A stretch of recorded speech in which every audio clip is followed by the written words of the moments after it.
ทีมปีโขส่วนดังนางลาสมาธิลาชนีโยวโยนกานิงหอนคำฟันเป็นเทียมอาสจันกัวจากเป็นทอนควรกูหิมสาแวงหาประโยชน์คือลูกไม่แลหัวมันหิมขึ้นเมื่อแต่ยังหวานอย่าให้ตะวันตกตำคอยลางหอยลามในต่างกันนางปายาคิดแล้วบ่สาหวยนาสู่ดงไพรนาแสวงหาหัวมันและลูกไม่ใจนางแก้วแก่นไทยบ่สบายเกิดเป็นลางหลายสิ่งเสียมขูดมันคมแผนพาจากมือแม่ตุกลงลิงลำต่อทางมาโยงที่คอย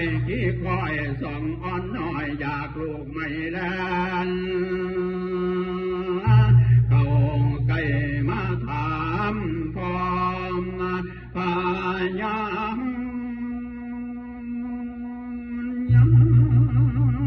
เป็นเจ้าก็เราล้อมลูกเต่าหอนเพื่อแฝงถึงยามแลงแม่จะมาหอดสามเจ้าจอดใจเถิงละแลนอนมาเย็นดูสอนบัวท้องเจ้าแม่คือดังลูกน้องแพงหัวห่างอยู่คอยตั้งตัวแม่ห้องอ่อนแดงตาเน่งหาเจโนพุทธกามายังมาหังสองพิมบากำบามปานนี้เห็นจากมาคอยความตาแม่กินนอ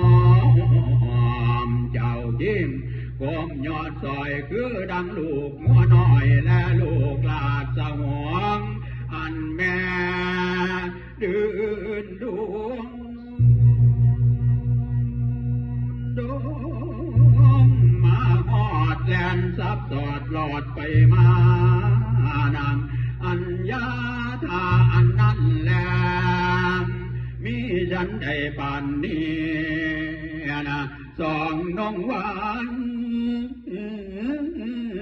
พวงงามแงมเห็นจากมาคอยของแม่หอหิวโน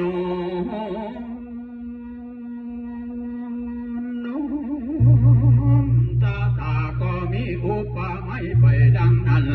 และนาเดียงกามผ่านโตหนทางเที่ยวส่องแก่พ่อแอบไตคนเดียวในไปเกี่ยวบางผ่านยามเนื้อเรามากวงเสียแล้วน้อ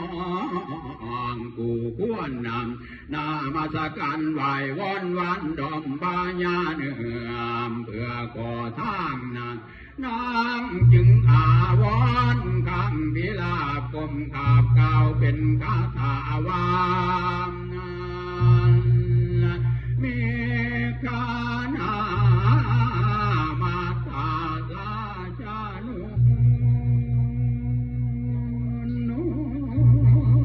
ดังนี้เป็นเขาดูลาเจ้าพระญาณเนื้อทั้งหลาย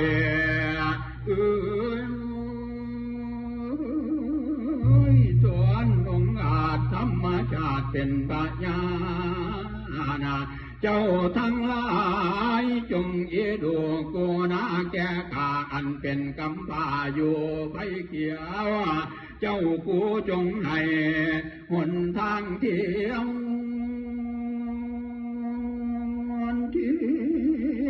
แก่ข้าอันมากใครเมื่อเห็นหน้าลูกแก้วยอดฟ้า และผัวขวดก็ได้เถิดต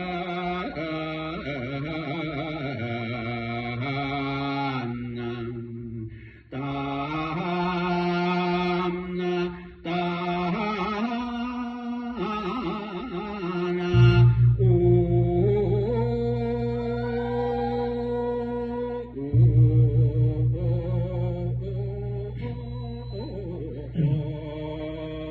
วิธีกันต้น